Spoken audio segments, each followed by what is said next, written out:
acquire India Cements to, of course, cement its position as a key consolidator in the southern region and, of course, just becoming larger and larger in size. The deal will be triggering an open offer for shareholders of India Cement at the deal price. Nisha is here with all of the details. Nisha, so it seems that the Aditya Birla Group's expansion spree continues.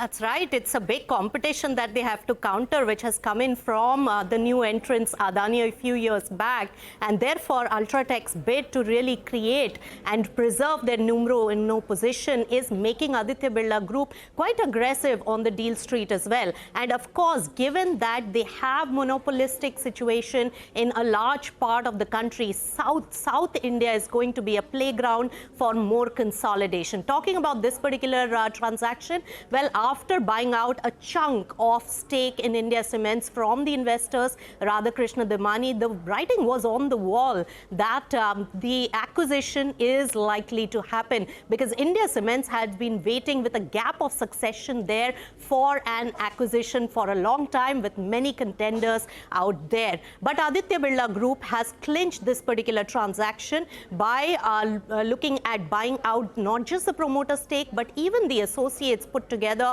with over 32% stake for 3,954 crore rupees, which, remember, now puts a total chunk at above the majority controlling position of 55.5%. And this together is coming in at an acquisition cost of roughly 5,800 crore rupees. Add to that the mandatory open offer, which is going to be triggered at 390 rupees per share, and that could take the acquisition cost as per tendering in the open offer above probably 7,000 odd crore rupees, depending on how it's tendered. Now, the deal is likely to be closed along with the open offer and the regulatory approvals required. And here, CCI is unlikely to be any constraint given their position in the southern market, which is not that much. And therefore, it is likely in 6 months' time. Now, India Cements adds the capacity by about 14.45 million tons. Now, Jefferies has an important deal valuation,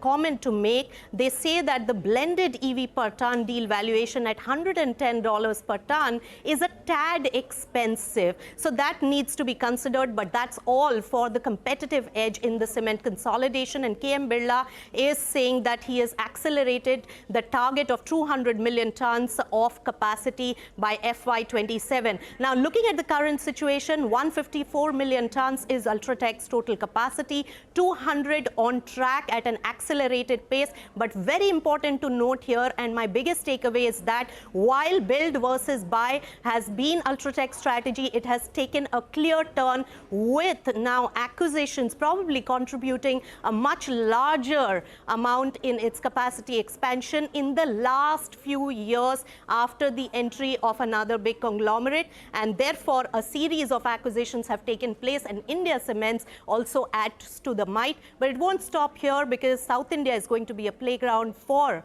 UltraTech for more consolidation in future. Thank you very much for that. And with the potential development in Andhra Pradesh, also investors are looking at South emerging as a big player, as a big market in terms of growing demand in the next 2 to 3 years. Though currently, pricing has been a bit subdued. Nisha, thank you very much for that. On the other side,